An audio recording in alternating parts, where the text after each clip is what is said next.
राजा नाम का एक जिंदा दिल, मस्तमौला और बेहद शरारती लड़का था जो अपनी जिंदगी को बेपरवाही और मस्ती से जीता था। उसका सपना था कि वह बड़ा आदमी बने, मगर फिलहाल उसकी दुनिया कॉलेज, दोस्तों और मस्ती तक ही सीमित थी। उसके पिता हजरत लाल एक बेहद लोभी और धोखेबाज इंसान थे जो हमेशा अपने फायदे की सोचते थे। उनका सपना था कि राजा किसी अमीर घराने की लड़की से शादी करे ताकि उन्हें दहेज और पैसे की झड़ी लग जाए। दूसरी तरफ थी मधु, एक अमीर, सुंदर और आत्मसम्मानी लड़की जो अपने पिता से बेहद प्यार करती थी। उसका पालन पोषण बड़े लाड़ प्यार में हुआ था, लेकिन उसका स्वभाव तेज और स्पष्ट था। वो किसी को भी उसकी गलत हरकतों पर चुप नहीं बैठने देती थी, चाहे सामने वाला कोई भी हो। राजा और मधु की पहली मुलाकात कॉलेज में हुई थी। ये मुलाकात किसी फिल्मी प्रेम कहानी की तरह नहीं थी, बल्कि एक जोरदार टकराव था। राजा की आदत थी लड़कियों से फ्लर्ट करना और दोस्तों के साथ शर्तें लगाना, और मधु का स्वभाव था किसी के भी मजाक को चुपचाप बर्दाश्त न करना। एक दिन कॉलेज में राजा ने दोस्तों के साथ एक शर्त लगाई कि वह मधु को अपने प्यार में फंसा कर दिखाएगा। उसकी नीयत साफ नहीं थी, लेकिन वो खुद नहीं जानता था कि वह जिस खेल को मजाक समझ रहा है वह उसकी जिंदगी को बदल देगा। राजा ने मधु से दोस्ती करने की कई कोशिशें की, लेकिन हर बार उसे मुंह की खानी पड़ी। मधु ने उसे बार बार खरी खोटी सुनाई और यहाँ तक कि एक बार पूरे कॉलेज के सामने थप्पड़ भी मार दिया। राजा को यह अपनी सायका लगी, लेकिन इस आतार में भी उसकी असली जीत छुपी थी। वक्त बीतता गया और राजा की शरारतें अब धीरे धीरे सच्चे जज्बातों में बदलने लगीं। उसने देखा कि मधु सिर्फ एक अमीर बाप की बेटी नहीं है, बल्कि एक मजबूत सोच वाली लड़की है जो सच्चाई और ईमानदारी में विश्वास करती है। वह उसकी तरफ खींचने लगा, मगर मधु अभी भी उसे उसी नजर से देखती थी, एक झूठा, चालाक और शरारती लड़का। इधर राजा के पिता ने एक योजना बनाई। उन्होंने मधु के पिता को यह कहकर प्रभावित किया कि उनका बेटा एक बेहद समझदार, पढ़ा लिखा और अच्छे संस्कारों वाला युवक है। वे चाहते थे कि राजा और मधु की शादी हो जाए। मधु के पिता ने भी सोचा कि यह रिश्ता अच्छा है, और उन्होंने बिना मधु से पूछे इस रिश्ते पर हामी भर दी। मधु को जब यह पता चला तो वह भड़क गई। उसे लगा कि उसके पिता ने उसकी मर्जी के बिना उसका रिश्ता तय कर दिया। उसने राजा से जाकर साफ साफ कह दिया कि वह इस शादी से इनकार करती है और कभी उससे प्यार नहीं कर सकती। पर अब राजा बदल चुका था। उसे एहसास हो चुका था कि उसका प्यार सच्चा है और वह सवब शरारत या शर्तों के लिए नहीं, बल्कि दिल से मधु को चाहता है। उसने ठान लिया कि वह अब कोई चालाकी नहीं करेगा, सिर्फ अपने प्यार की सच्चाई से मधु को जीतेगा। अब कहानी एक मोड़ पर आ चुकी थी। राजा एक नए इंसान की तरह अपने अतीत की गलतियों को सुधारने की कोशिश में था, और मधु अपनी जिंदगी में उठे तूफान से लड़ रही थी। राजा अब वही मस्तीखोर लड़का नहीं रहा था जो कॉलेज में शर्त लगाकर लड़कियों को फंसाता था। उसकी आंखों में अब सच्चा प्रेम था। वो जान चुका था कि मधु कोई आम लड़की नहीं है, वो उसके जीवन का सबसे खूबसूरत मोड़ बन चुकी थी। पर मधु के लिए ये सब कुछ सिर्फ धोखा लग रहा था। मधु अपने पिता दीवान आनंद प्रकाश की लाडली थी। दीवान साहब को अपनी इज्जत और प्रतिष्ठा की बहुत परवाह थी। उन्होंने राजा के पिता हजरत लाल की मीठी मीठी बातों और झूठे दावों में आकर यह रिश्ता मंजूर कर लिया था। मगर जब मधु ने साफ इनकार किया, तब उन्होंने गुस्से में कहा कि यह रिश्ता अब न टूटेगा, क्योंकि इसमें उनकी प्रतिष्ठा दांव पर लग चुकी है। मधु ने अपने पिता से कहा, पापा, आप जो कर रहे हैं वो गलत है। मैं राजा से प्यार नहीं करती। वो एक चालबाज लड़का है जिसने कॉलेज में मेरे साथ सिर्फ मजाक किया। दीवान साहब बोले, तुम छोटी हो, तुम्हें दुनियादारी का क्या पता। हजरत लाल बहुत बड़े आदमी हैं और उनका बेटा राजा बहुत समझदार लड़का है। तुम बस शादी की तैयारियां करो। मधु टूट चुकी थी। वो खुद को अकेली महसूस करने लगी थी। अब वो कॉलेज जाना भी बंद करने लगी थी। वहीं राजा ने तय किया था कि वो मधु से बात करके बिना किसी छल कपट के उसके सामने अपना दिल रखेगा। उसने मधु को कई बार फोन किया, खत लिखा, लेकिन कोई जवाब नहीं मिला। एक दिन मधु के कॉलेज के एक दोस्त ने राजा को बताया कि मधु की शादी कहीं और तय हो रही है। ये सुनते ही राजा का दिल बैठ गया। वह सीधा मधु के घर पहुंचा, मगर गेट पर उसे रोक दिया गया। दीवान साहब ने साफ मना कर दिया कि अब राजा से मधु का कोई वास्ता नहीं रहेगा। उधर हजरत लाल ने राजा से झूठ कहा, बेटा, दीवान साहब ने रिश्ता पक्का कर दिया है, बस कुछ दिन में सगाई होगी। राजा को तसल्ली तो मिली, पर भीतर से कुछ अधूरा लग रहा था। एक रात राजा ने कॉलेज के अपने पुराने दोस्तों से बात की, जिन्होंने उसे समझाया, भाई, अगर तू सच में प्यार करता है तो उसके लिए लड़ना होगा। तुझे मधु को ये एहसास दिलाना होगा कि तू बदल चुका है। राजा ने अब एक फैसला लिया। वह मधु से एक आखिरी बार मिलेगा, चाहे जैसे भी। अगले दिन वो कॉलेज पहुंचा, जहां मधु कभी कभी लाइब्रेरी आती थी। घंटों इंतजार करने के बाद मधु वहां आई। राजा ने उसके सामने हाथ जोड़कर कहा, एक बार मेरी बात सुन ले मधु, फिर चाहे तू जो भी फैसला ले। मधु ने उसे घूरते हुए कहा, तुम्हें क्या लगता है कि तुम्हारा ये नाटक देखकर मैं पिघल जाऊंगी? राजा ने गंभीर स्वर में जवाब दिया, पहले नाटक था मधु, अब नहीं है। अब जो भी है वो मेरा सच्चा दिल है। हाँ, मैंने गलती की थी। हाँ, मैंने तुम्हें मजाक समझा था, लेकिन अब मैं खुद को नहीं समझा पा रहा। हर पल, हर सांस में तू ही है। एक बार मेरी आंखों में देख, तुझे झूठ नहीं दिखेगा। मधु की आंखें भर आईं, लेकिन उसने खुद को संभाल लिया। उसने कहा, राजा, शायद तुम बदल गए हो, लेकिन मेरे लिए ये बहुत देर हो चुकी है। मेरे पापा अब किसी और से मेरी शादी तय कर चुके हैं। राजा चौंक गया। क्या? लेकिन मेरे पापा तो कह रहे थे कि तुम्हारे पापा ने मेरे पापा से दहेज मांगा था, और जब उन्होंने मना किया तो उन्होंने रिश्ता तोड़ दिया। अब मेरे पापा किसी और से मेरी शादी कर रहे हैं, जिससे उन्हें कोई लॉस ना हो। ये सुनते ही राजा के पैरों तले जमीन खिसक गई।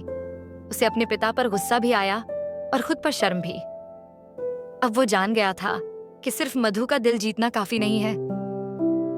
उसे अब इस समाज, झूठे रिश्तों और पैसों की बुनियाद पर बनी दुनिया से लड़ना होगा।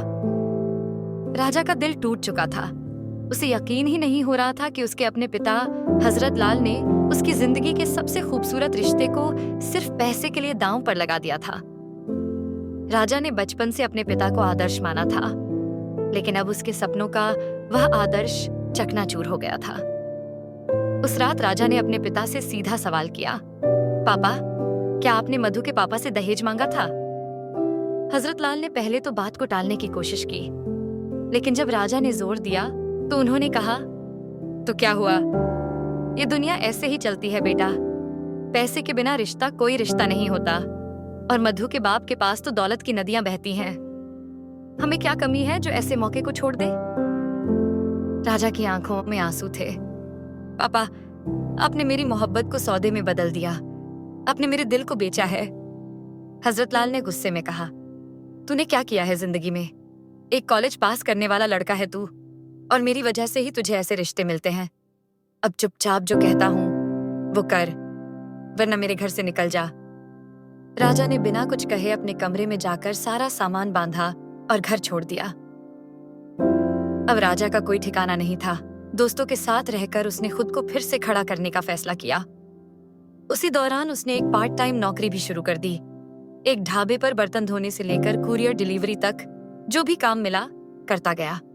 वह जानता था कि अब उसे मधु को साबित करना है कि उसका प्यार कोई झूठा दिखावा नहीं, बल्कि एक ऐसी सच्चाई है जो दुनिया की किसी भी परीक्षा में खरी उतरेगी। उधर मधु का मन भी बेचैन था। वो जानती थी कि राजा अब वैसा नहीं रहा, लेकिन उसके पिता की प्रतिष्ठा और उनके फैसले के बीच उसका दिल हर पल खींचा चला जा रहा था। दीवान साहब ने तय कर लिया था कि मधु की शादी किसी बड़े बिजनेसमैन के बेटे से करेंगे, जिसने पहले से ही उनके साथ व्यापारिक साझेदारी की बात चलाई थी। मधु ने जब यह सुना तो उसने विरोध किया, पापा, आप मेरी जिंदगी का फैसला एक व्यापार की तरह कैसे कर सकते हैं? दीवान साहब ने गुस्से से कहा, तुम्हारी भलाई के लिए कर रहा हूँ, और उस राजा जैसे फटेहाल लड़के से शादी करोगी तो पूरी दुनिया हंसेगी हम पर। मधु ने कहा, तो हद फी में तो हंसने दीजिए, लेकिन अगर आप जबरदस्ती करेंगे तो मैं खुद को खत्म कर लूंगी। दीवान साहब सकते में आ गए। उन्होंने पहली बार देखा कि मधु सिर्फ उनकी बेटी नहीं रही, वो अब एक आत्मनिर्भर और निर्णय लेने वाली महिला बन चुकी है। उसी रात मधु ने फैसला कर लिया कि वो राजा से मिलेगी, चाहे इसके लिए उसे कुछ भी करना पड़े। मधु ने अपने पुराने कॉलेज के दोस्तों से पूछताछ की और आखिरकार राजा को ढूंढ निकाला। वो एक साधारण कमरे में रह रहा था, जहां एक चटाई, कुछ किताबें और एक टूटे आईने के सिवा कुछ न था। जब राजा ने दरवाजा खोला तो सामने मधु को देखकर जैसे उसकी दुनिया थम गई। वो कुछ कह भी नहीं पाया। मधु ने बस एक सवाल पूछा, इतनी मेहनत क्यों कर रहे हो? क्यों इस हालत में जी रहे हो? राजा ने बड़ी सादगी से जवाब दिया, क्योंकि मैं तुम्हें प्यार करता हूँ और मैं चाहता हूँ कि जब तुम्हारे सामने खड़ा हूँ तो सिर्फ एक प्यार करने वाला लड़का नहीं, बल्कि एक जिम्मेदार इंसान बनकर खड़ा हूँ। तुम्हारा हक है कि तुम्हारे साथ खड़ा होने वाला व्यक्ति तुम्हारी बराबरी में हो। मधु की आंखें नम थीं। वो बस धीरे से बोली, मैं तुम्हारे साथ हूँ राजा। दुनिया चाहे जो भी कहे, लेकिन अब मैं तुम्हारे साथ खड़ी रहूंगी। अब राजा और मधु दोनों ने ठान लिया था कि वे एक दूसरे के लिए लड़ेंगे, इस समाज की जंजीरों को तोड़ेंगे और अपने प्यार को उसकी मंजिल तक पहुंचाएंगे। लेकिन क्या दीवान साहब और हजरत लाल जैसी सोच रखने वाले लोग इतनी आसानी से हार मान लेंगे? राजा और मधु की जिंदगी एक नए मोड़ पर पहुंच चुकी थी। अब दोनों ने अपने प्यार को समाज, परंपरा और माता पिता की जंजीरों से ऊपर मान लिया था। लेकिन वो भी जानते थे कि यह रास्ता आसान नहीं होने वाला। राजा अब मेहनत करके जी रहा था। वो अपनी खुददारी से कमाने लगा था और अपनी पढ़ाई भी पूरी कर रहा था। मधु ने घर से बाहर आने के बाद एक दोस्त के यहाँ शरण ली थी। वो चाहती थी कि जब उसका रिश्ता राजा से हो तो मजबूरी नहीं, उसका अपना निर्णय हो। उधर दीवान आनंद प्रकाश का गुस्सा 7वें आसमान पर था। उन्हें लगता था कि मधु ने उनके नाम को कलंकित कर दिया है। उन्होंने सारे अखबारों में बयान दिलवा दिए कि उनकी बेटी किसी गलत लड़के के चक्कर में घर छोड़कर भाग गई है। समाज में झूठ फैलाया गया कि मधु ने किसी लालच या धोखे में ऐसा कदम उठाया। मधु को बदनाम करने की यह साजिश सिर्फ दीवान साहब ने ही नहीं रची थी। हजरत लाल भी अब मैदान में उतर चुके थे। उन्हें लग रहा था कि राजा के हाथ से अगर मधु निकली तो उनकी सारी योजना मिट्टी में मिल जाएगी। उन्होंने दीवान साहब से मिलकर एक योजना बनाई जिससे राजा और मधु को हमेशा के लिए अलग किया जा सके। एक दिन जब राजा काम से लौट रहा था तो कुछ गुंडों ने उसे घेर लिया। उन्होंने न सिर्फ उसकी बेरहमी से पिटाई की, बल्कि उसके कमरे में तोड़-फोड़ भी कर डाली। जब मधु को यह खबर मिली तो वो दौड़ती हुई राजा के पास पहुंची। राजा बुरी तरह घायल था, लेकिन उसकी आंखों में दर्द नहीं था, बल्कि एक आग थी। उसने मधु से कहा, मैं जानता हूं ये किसका काम है, लेकिन अगर हम डर गए तो फिर सच्चे प्यार की कोई कीमत नहीं रह जाएगी। मधु ने उसका हाथ थामकर कहा, मैं तुम्हारे साथ हूं राजा, चाहे दुनिया भी हमारी दुश्मन क्यों न बन जाए। अब दोनों ने फैसला किया कि वो कोर्ट मैरिज करेंगे। शादी की तारीख तय कर ली गई। दोनों ने मिलकर गवाहों और कागजी कार्रवाई पूरी की। लेकिन दीवान साहब को जब इस बात का पता चला तो उनका घमंड जहर बन गया। उन्होंने पुलिस का सहारा लिया। मधु पर झूठे आरोप लगाए गए कि उसे राजा ने अगवा किया है। राजा को जेल में डाल दिया गया। मधु कोर्ट गई, पुलिस को बयान दिया कि वह अपनी मर्जी से राजा के साथ रह रही थी। उसने अदालत में कहा, मैं बालिग हूं और मेरे पास अपने जीवन का निर्णय लेने का पूरा हक है। राजा ने मुझे ना अगवा किया, न किसी तरह का दबाव डाला। मैं उससे प्रेम करती हूँ और उसी से विवाह करना चाहती हूँ। जज ने आदेश दिया कि राजा को तुरंत रिहा किया जाए। अदालत के फैसले ने दीवान साहब और हजरत लाल दोनों की साजिशों को असफल कर दिया। राजा और मधु की कोर्ट मैरिज हो गई, बिना तामझाम, बिना बैंड बाजा, बस दो दिलों का मिलन। दोस्तों और कुछ शुभचिंतकों की मौजूदगी में उन्होंने 7 कसमों को एक कागज पर नहीं, अपने दिलों में लिया। लेकिन असली परीक्षा अभी बाकी थी। अब मधु और राजा के पास कोई घर नहीं था, कोई सहारा नहीं था। उन्हें अपने पैरों पर खड़े होकर एक नया संसार बनाना था। मधु ने एक स्कूल में टीचर की नौकरी शुरू की और राजा ने किताबें बेचने का काम। दोनों मिलकर हर कठिनाई को पार करने लगे। मगर एक दिन एक खबर आई। दीवान साहब दिल का दौरा पड़ने से अस्पताल में भर्ती हो गए थे। राजा और मधु की जिंदगी भले ही साधारण बन चुकी थी, लेकिन उनका प्यार अब असाधारण था। वो छोटी सी किराए की कोठरी में रहते थे, साधारण खाना खाते थे और अपने अपने कामों में दिन भर मेहनत करते थे, लेकिन एक दूसरे की आंखों में सुकून पाते थे। उसी समय एक तूफान की तरह एक खबर उनके पास पहुंची। दीवान आनंद प्रकाश को दिल का दौरा पड़ा था और वो अस्पताल में भर्ती थे। मधु की आंखों से आंसू बह निकले। भले ही उनके पिता ने उसके खिलाफ दुनिया भर के षड्यंत्र रचे हों, लेकिन वह आज भी उनका खून थी। उसके भीतर का प्रेम, ममता और सम्मान एक साथ जाग उठे। उसने तुरंत फैसला लिया कि वह अस्पताल जाएगी। राजा ने मधु का हाथ पकड़ा और कहा, मैं जानता हूं तुम जो करने जा रही हो वो सही है, तुम्हारे साथ हूं। ये अस्पताल में जब मधु अपने पिता के पास पहुंची तो उनका चेहरा कमजोर, थका हुआ और निस्तेज था। आंखों में अब वैसा अभिमान नहीं था जैसा पहले था। उन्होंने मधु की ओर देखा और कुछ पलों के लिए कुछ नहीं बोले। मधु ने कांपती आवाज में कहा, पापा, मैं आपकी बेटी हूं। चाहे आपने मुझसे रिश्ता तोड़ दिया हो, लेकिन मेरा रिश्ता आपसे कभी नहीं टूटा। दीवान साहब की आंखों से आंसू बह निकले। वो पहली बार कमजोर पड़े थे। उन्होंने अपनी बेटी का हाथ थामा और धीमी आवाज में कहा, मैं हार गया मधु, तुम्हारा प्यार जीत गया। मैं नहीं समझ सका कि बेटी को खरीदने की चीज नहीं, समझने की जरूरत होती है। तुमने सही चुना। तुम्हारा राजा शायद मेरे से बेहतर इंसान है। दीवान साहब की तबीयत कुछ दिनों में संभलने लगी। उन्होंने अस्पताल से निकलते ही राजा और मधु को घर बुलाया और पूरे स्टाफ, रिश्तेदारों और दोस्तों के सामने हाथ जोड़कर माफी मांगी।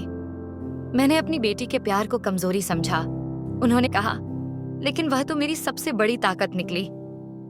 अब मधु का घर फिर से उसका अपना बन गया। राजा को भी पूरे सम्मान से परिवार ने स्वीकार कर लिया। उधर हजरत लाल को यह बात बिल्कुल रास नहीं आई। उन्हें लग रहा था कि अब उनका बेटा उनके हाथ से पूरी तरह फिसल चुका है। उन्होंने राजा को बुलाकर कहा, अब जब दीवान का पैसा तुम्हें मिल गया तो मुझे क्या जरूरत। राजा ने सीधा उत्तर दिया, पापा, मैं अब आपके रास्ते पर नहीं चल सकता। आपने मुझे हमेशा सिर्फ पैसों की नजर से देखा, लेकिन अब मैं जान चुका हूं कि इंसान की असली कीमत उसके दिल में होती है, उसकी जेब में नहीं।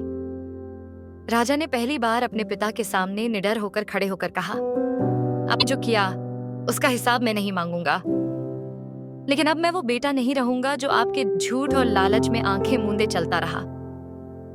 हजरत लाल गुस्से में चिल्लाए, जा, तुझे मेरी जरूरत नहीं है।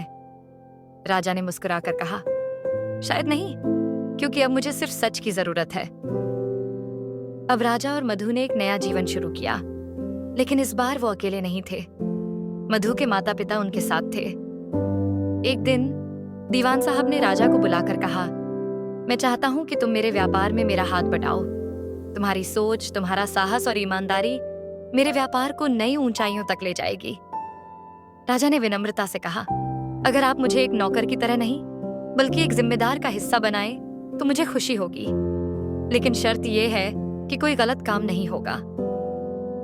दीवान साहब ने कहा, मैंने अब गलतियां करना छोड़ दिया है बेटा। अब सब कुछ जैसे पटरी पर लौटने लगा था। राजा और मधु ने एक छोटी सी पार्टी रखी, जिसमें उन्होंने उन सभी दोस्तों को बुलाया जिन्होंने उनके कठिन समय में साथ दिया था। हंसी, खुशी और गीतों के साथ एक बार फिर जिंदगी मुस्कुराने लगी। मगर क्या सब यहीं खत्म हो गया था? राजा और मधु की जिंदगी अब स्थिर होती जा रही थी। एक समय था जब दोनों को छत भी मयस्सर नहीं थी, लेकिन अब वे एक बड़े घर में रहते थे। मधु अपने स्कूल में अध्यापिका बन चुकी थी और राजा दीवान साहब के व्यापार में धीरे धीरे एक अहम भूमिका निभाने लगा था। लेकिन इस बदलाव के साथ जिम्मेदारियों का भार भी बढ़ने लगा। व्यापार में राजा की ईमानदारी और मेहनत ने जल्द ही असर दिखाना शुरू कर दिया। जो क्लाइंट पहले दीवान साहब की कंपनी से किनारा कर चुके थे, वो अब वापस लौटने लगे। एक दिन दीवान साहब ने एक बड़ी पार्टी में सबके सामने घोषणा की, मैं अब अपने व्यापार की बागडोर राजा को सौंपता हूँ। उसने जो कर दिखाया है वो मैंने उम्र भर में नहीं किया। हॉल तालियों से गूंज उठा, लेकिन वहीं हजरत लाल भी मौजूद थे। वो शांत थे, लेकिन भीतर ही भीतर जल रहे थे। उन्हें लगने लगा था कि उनका बेटा पूरी तरह दीवान साहब का हो चुका है। नए दौर की शुरुआत। राजा ने व्यापार को और आगे बढ़ाने के लिए नए नए तरीके अपनाने शुरू किए। उसने युवाओं को मौका देना शुरू किया। नई शाखाएं खोलीं और गरीब कर्मचारियों के लिए मुफ्त शिक्षा और चिकित्सा की सुविधाएं भी चलाईं। मधु भी अब सिर्फ अध्यापिका नहीं रही थी। वो अब एक एनजीओ के साथ जुड़कर बच्चियों की शिक्षा और आत्मनिर्भरता के लिए काम करने लगी थी। उसका सपना था कि वो हर उस लड़की तक पहुंचे जिसे कभी यह कहा गया था कि लड़की हो, चुप रहो। राजा और मधु की जोड़ी अब एक आदर्श बन चुकी थी, समाज में, व्यापार में और रिश्तों में। बीते हुए कल की परछाइयां। एक दिन मधु को एक अनजान कॉल आई। आवाज कांपती हुई थी। मैडम, मैं राधा हूँ, मुझे मदद चाहिए। मुझे मेरे घर वालों ने बंद कर रखा है। मैं राजा सर को जानती हूँ, उन्होंने ही कभी मेरे भाई की मदद की थी। मधु ने बिना वक्त गंवाए एनजीओ के साथ मिलकर राधा को छुड़वाया। राधा सिर्फ एक लड़की नहीं थी, वो उस सड़े हुए सामाजिक ढांचे की पहचान थी जिसे मधु और राजा अब जड़ से तोड़ना चाहते थे। राजा और मधु ने मिलकर नया दिल नाम का एक ट्रस्ट शुरू किया। इसका उद्देश्य था प्यार, समानता और आत्मसम्मान के लिए लड़ रहे युवाओं को साथ लाना। हजरत लाल की वापसी। एक शाम राजा को खबर मिली कि उसके पिता हजरत लाल अब बेहद बीमार हैं, अकेले हैं और उनके सारे बिजनेस पार्टनर उन्हें छोड़ चुके हैं। राजा ने बिना पल भटके उनसे मिलने का फैसला किया। मधु ने भी साथ चलने की जिद की। जब राजा अपने पिता से मिलने पहुंचा तो सामने एक कमजोर, झुका हुआ और अपने किए पर पछताता हुआ बुजुर्ग खड़ा था। हजरत लाल की आंखें भर आईं। बेटा, मैंने सब कुछ खो दिया, पैसा, नाम, रिश्ते, सब कुछ, लेकिन एक बात कभी नहीं भूला, तू मेरा बेटा है। तूने मुझे माफ किया क्या? राजा ने उनके कांपते हाथों को थामा और कहा, पापा, आपने बहुत गलतियां की, लेकिन माफ करना वही सीख सकता है जिसने खुद दर्द सहा हो। मैं आपको माफ करता हूं। संबंधों की मरम्मत। राजा ने हजरत लाल को अपने साथ घर में रख लिया। दीवान साहब, जिन्होंने कभी हजरत लाल से नफरत की थी, अब उनके पास आकर बोले, अगर राजा ने तुम्हें माफ किया तो अब मुझे भी तुमसे कोई शिकवा नहीं। वो दिन था जब मधु, राजा, दीवान साहब और हजरत लाल चारों ने एक साथ भोजन किया। इस दृश्य में सिर्फ 4 इंसान नहीं बैठे थे, वहां अतीत की नफरत, वर्तमान की क्षमा और भविष्य की उम्मीद एक ही मेज पर बैठी थी। राजा और मधु की जिंदगी अब जैसे एक सुंदर धुन पर चल रही थी। व्यापार अपने चरम पर था, सामाजिक कामों में दोनों का नाम था और परिवार में सुलह हो चुकी थी। लेकिन जैसा कि जिंदगी अक्सर ही करती है, जब सब कुछ अच्छा लगने लगे तभी एक तूफान दबे पांव लौट आता है। एक दिन राजा को एक पुरानी फैक्ट्री साइट पर एक बड़ा हादसा होने की खबर मिली। यह वही साइट थी जिसे हाल ही में कंपनी ने रीडेवलपमेंट के लिए खरीदा था। हादसे में एक मजदूर की जान चली गई और कुछ गंभीर रूप से घायल हो गए। राजा तुरंत अस्पताल गया, लेकिन वहां पुलिस पहले से मौजूद थी। अधिकारी ने एक फाइल उसकी ओर बढ़ाई। उसमें साइट पर घटिया सामग्री के इस्तेमाल के सबूत थे और उन सभी दस्तावेजों पर राजा के हस्ताक्षर थे। राजा स्तब्ध था। यह फर्जी है, मैंने कभी ऐसे पेपर पर साइन नहीं किया, उसने कहा। लेकिन पुलिस ने कहा, आपके खिलाफ एफआईआर दर्ज हो चुकी है, हमें आपको हिरासत में लेना होगा। मधु की लड़ाई। जब मधु को यह खबर मिली, उसने कोई वक्त जाया नहीं किया। वो सीधे दीवान साहब के पास पहुंची, जो पहले ही परेशान हो चुके थे। उन्होंने कहा, यह कोई अंदर की चाल है, किसी ने जानबूझकर राजा को फंसाया है। मधु ने अपने एनजीओ के दोस्तों और वकीलों की मदद से एक तहकीकात शुरू की। उन्होंने राजा के पुराने ऑफिस से सीसीटीवी फुटेज निकलवाए। हफ्तों की मेहनत के बाद जो सामने आया, उसने सबको चौंका दिया। शत्रु की वापसी। राजा को फंसाने वाला कोई और नहीं, बल्कि हजरत लाल का पुराना पार्टनर सोहन लाल भंडारी था। वही आदमी जिसे राजा ने सालों पहले एक्सपोज कर बिजनेस से बाहर करवाया था। सोहन लाल ने अपने अपमान का बदला लेने के लिए दीवान साहब की कंपनी में गुप्त रूप से एक आदमी घुसा दिया था, जिसने सारे जाली दस्तावेज तैयार करवाए। सोहन लाल का इरादा था, राजा को जेल भेजो, दीवान साहब की कंपनी को तबाह करो और खुद बाजार में हीरो बनो। लेकिन उसे यह नहीं पता था कि अब राजा अकेला नहीं था। दिल और दिमाग की जुगलबंदी। मधु और दीवान साहब ने कोर्ट में सबूत पेश किए, सीसीटीवी फुटेज, नकली दस्तखत की फोरेंसिक रिपोर्ट और गवाहों की गवाही। 2 दिन बाद कोर्ट का आदेश आया। राजा निर्दोष है। पुलिस ने जिसे गिरफ्तार किया था वो एक साजिश का शिकार था। असली अपराधी है सोहनलाल भंडारी। राजा जेल से बाहर आया तो पूरा शहर उसके स्वागत के लिए तैयार था। मीडिया, कर्मचारी और जनता सबने उसे एक सच्चे नेता के रूप में सराहा।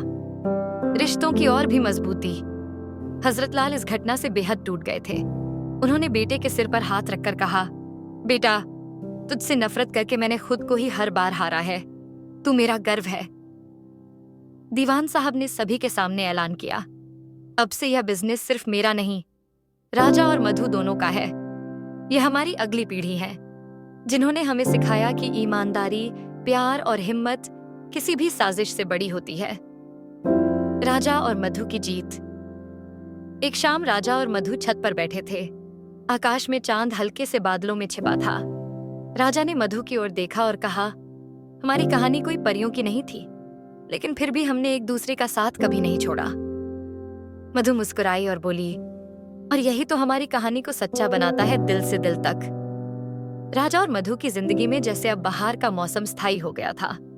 संघर्षों ने उन्हें मजबूत बनाया था और साजिशों ने उन्हें और भी करीब लाया था। अब उनके पास सिर्फ प्यार ही नहीं, एक उद्देश्य भी था।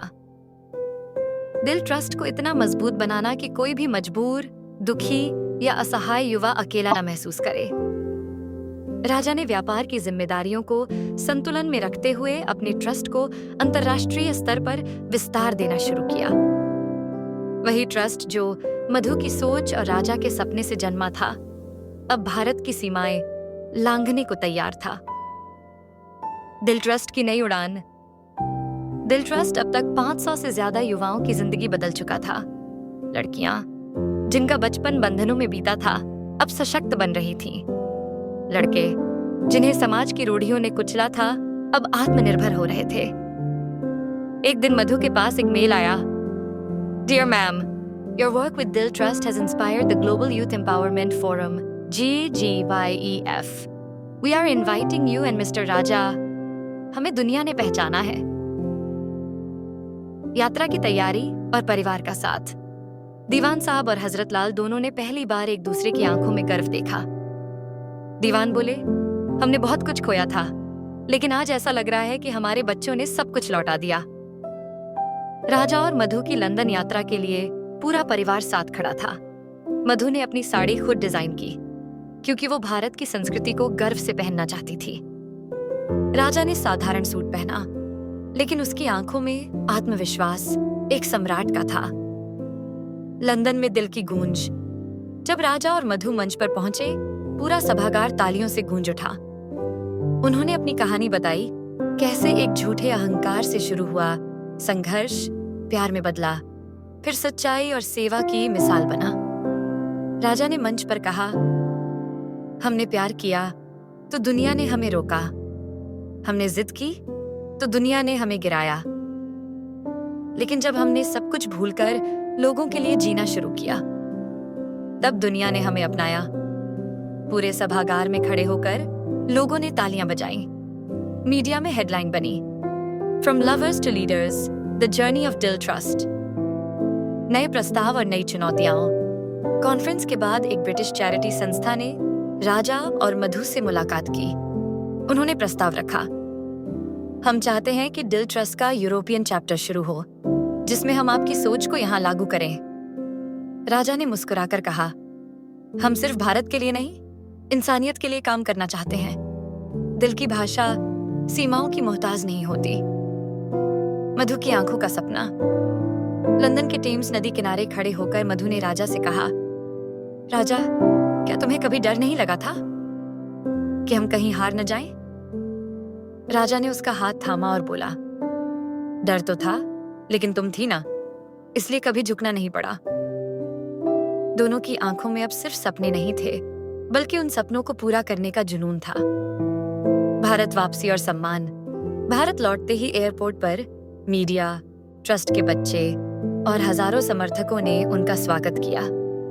सरकार की ओर से दिल ट्रस्ट को राष्ट्रीय समाज सेवा सम्मान के लिए नामित किया गया। राजा ने यह सम्मान स्वीकार करते हुए कहा, यह सम्मान हमारा नहीं है, यह उन सबका है जो प्यार पर यकीन करते हैं, जो रिश्तों को जोड़ना जानते हैं और जो किसी का भी दिल टूटने से पहले उसका हाथ थाम लेते हैं। राजा और मधु के जीवन की गति अब तीव्र हो गई थी। दिल ट्रस्ट अब केवल भारत में ही नहीं बल्कि अंतर्राष्ट्रीय स्तर पर भी पहचाना जाने लगा था। बच्चे, महिलाएं, बेरोजगार युवा, सबकी उम्मीदें इस ट्रस्ट से जुड़ने लगी थीं। लेकिन जैसे ही कोई इमारत ऊंची होती है, उसकी नींव को हिलाने वाले झोंके भी तेज हो जाते हैं। एक अनजान मेहमान की दस्तक। एक सुबह मधु अपने ऑफिस में एक महिला से मिली। वह बेहद सजी संवरी, आत्मविश्वास से भरी हुई थी। उसने अपना नाम बताया, निकिता। मैं यूएन ह्यूमन राइट्स डिवीजन से आई हूँ, उसने कहा। हमें दिल ट्रस्ट का इंटरनेशनल मॉडल अपनाने में रुचि है, लेकिन इसके लिए एक लंबे टर्म प्रोजेक्ट पर काम करना होगा और मुझे राजा के साथ ही कार्य करना है, ऑफिशियली। मधु चौंक गई, लेकिन मुस्कुराई। राजा के साथ तो हर कोई काम करना चाहता है, उसने नम्रता से जवाब दिया। राजा जब निकिता से मिला तो उसकी गंभीरता देख थोड़ी हैरानी हुई। निकिता एक तेज, प्रखर और व्यावसायिक सोच वाली महिला थी। वो सीधे मुद्दे पर आती थी और राजा की सोच से टकराव रखती थी, लेकिन उसके काम का प्रभाव साफ दिखने लगा। अंतर्राष्ट्रीय मंच पर दिल ट्रस्ट की चर्चा और तेज हो गई। मधु का अकेलापन। मधु ने कभी नहीं सोचा था कि वो राजा से अलग थलग महसूस करेगी, लेकिन अब अक्सर मीटिंग्स में राजा और निकिता साथ होते। विदेश यात्राओं में भी मधु का नाम नहीं होता। एक दिन उसने राजा से पूछा, क्या मैं अब तुम्हारे सफर में जरूरी नहीं रही? राजा ने तुरंत उसका हाथ पकड़ लिया। ऐसी बात मत कहो मधु, तुम्हारे बिना दिल ट्रस्ट की कल्पना ही अधूरी है। लेकिन मधु को अब वो छांव नहीं महसूस हो रही थी जो एक वक्त राजा की नजरों में मिलती थी। निकिता की मंशा। एक रात जब मधु ऑफिस से बाहर निकली, उसने देखा कि निकिता और राजा एक होटल के कैफे में बैठे बातें कर रहे थे। हंसी, नजदीकियां और लंबी बातों ने मधु के दिल में शक बो दिया। राजा के लौटने पर मधु ने पहली बार उससे सवाल किया, क्या तुम मुझसे कुछ छुपा रहे हो? राजा ने गहरी सांस ली और कहा, मधु, मैं बस इतना चाहता हूं कि दिल ट्रस्ट को पूरी दुनिया जाने। अगर मैं कुछ ज्यादा काम कर रहा हूं तो सिर्फ हमारे सपने के लिए। मधु कुछ नहीं बोली, लेकिन उसकी आंखों में एक अनकहा दर्द तैर गया। सच की परतें खुलती हैं। एक दिन ट्रस्ट की एक कर्मचारी ने मधु को बताया, मैम, निकिता कुछ कागजात पर आपके नाम की जगह खुद का नाम डालकर इंटरनेशनल रजिस्ट्रेशन करवा रही है। यह सुनते ही मधु के पैरों तले जमीन खिसक गई। मधु ने तुरंत राजा को इस बारे में बताया। राजा ने जांच करवाई और निकिता की सच्चाई सामने आ गई। वह एक विदेशी संस्था के इशारे पर दिल ट्रस्ट को अपने कब्ज में लेना चाहती थी। उसकी योजना थी कि राजा को मोहरा बनाकर ट्रस्ट के सारे अंतर्राष्ट्रीय अधिकार हड़प ले। राजा का खून खौल गया।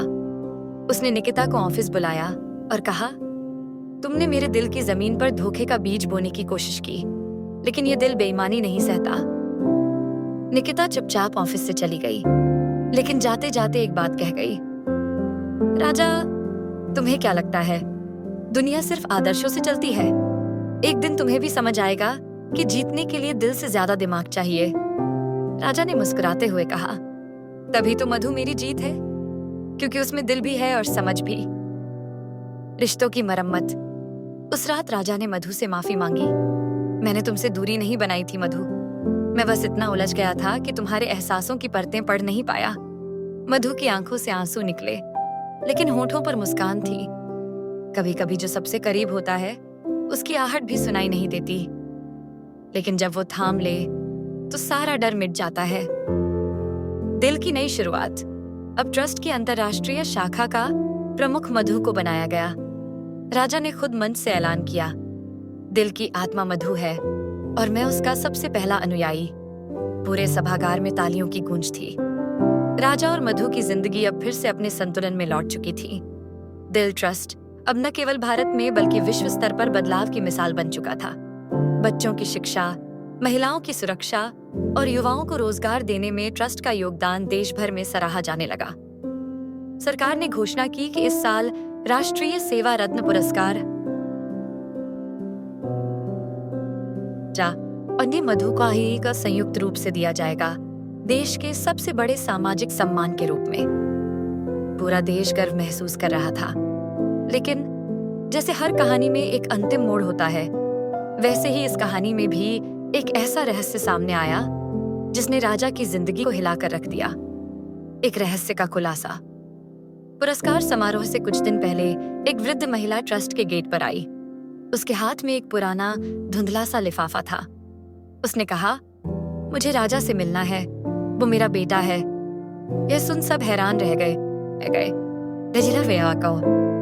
बुलाया ला गया। वृद्धा ने कांपते हुए हाथों से वह लिफाफा उसे दिया और बोली, तू मेरा खून है बेटा, पर हालातों ने मुझे तुझसे जुदा कर दिया था। राजा स्तब्ध रह गया। उसने लिफाफा खोला। उसमें एक जन्म प्रमाण पत्र, कुछ पुरानी तस्वीरें और एक पत्र था। पत्र में लिखा था, मैं तुम्हारी जन्म माँ हूँ राजा। मैं एक नौकरानी थी। तुम्हें जन्म देने के बाद तुम्हारे पिता ने मुझे छोड़ दिया। मैं गरीबी में तुम्हें पाल नहीं सकती थी, इसलिए हजरत लाल साहब ने तुम्हें अपनाया, लेकिन कभी माँ का प्यार न दे सके। राजा को जैसे किसी ने जमीन पर पटक दिया हो। उसकी पूरी पहचान, उसका पूरा अतीत झूठ निकला। उसने हजरत लाल को जाकर सवाल किया। हजरत लाल ने सिर झुका लिया और कहा, हाँ बेटा, ये सच है।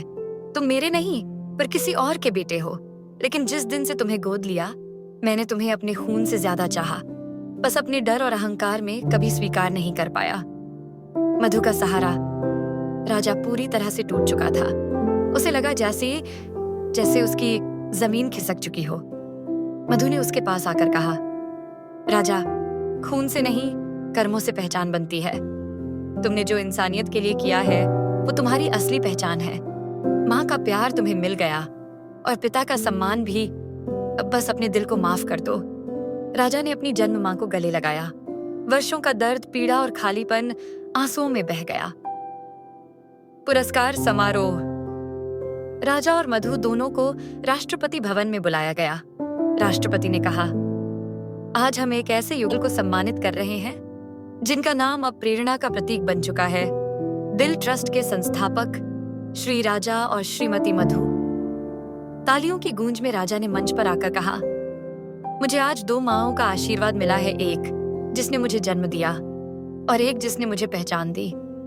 लेकिन अगर मैं किसी एक को अपने जीवन की सबसे बड़ी प्रेरणा मानता हूं, तो वो मेरी पत्नी है, मधु। दिल ट्रस्ट का भविष्य। कुछ सालों बाद दिल ट्रस्ट ने अपना पहला स्कूल, पहला अस्पताल और पहला महिला सशक्तिकरण केंद्र खोला उन जगहों पर जहां कभी कोई पहुंचता तक नहीं था। राजा और मधु अब युवा नेतृत्व तैयार कर रहे थे। उन्होंने ट्रस्ट का संचालन बोर्ड में कई नए चेहरे जोड़े, लेकिन हर नए सदस्य को यही एक वाक्य सिखाया, हम यहाँ सेवा करने आए हैं, सरकार बनने नहीं। दिल बांटने आए हैं, डर नहीं। अंतिम दृश्य। एक छोटी सी गांव की लड़की मंच पर भाषण दे रही थी। मैं भी कभी अकेली थी, लेकिन फिर दिल ट्रस्ट ने मुझे सहारा दिया, मुझे स्कूल भेजा, आत्मनिर्भर बनाया और आज मैं यहाँ खड़ी हूँ आपके सामने एक शिक्षिका के रूप में। सामने बैठे राजा और मधु की आंखों से आंसू गिर रहे थे, लेकिन होठों पर मुस्कान थी। कहानी का अंतिम संदेश, दिल कोई संस्था नहीं थी, वो एक सोच थी जिसने सिखाया कि जब प्यार से कुछ किया जाए तो वह दुनिया बदल सकता है। और यही सोच राजा और मधु को अमर बना गई। समाप्त।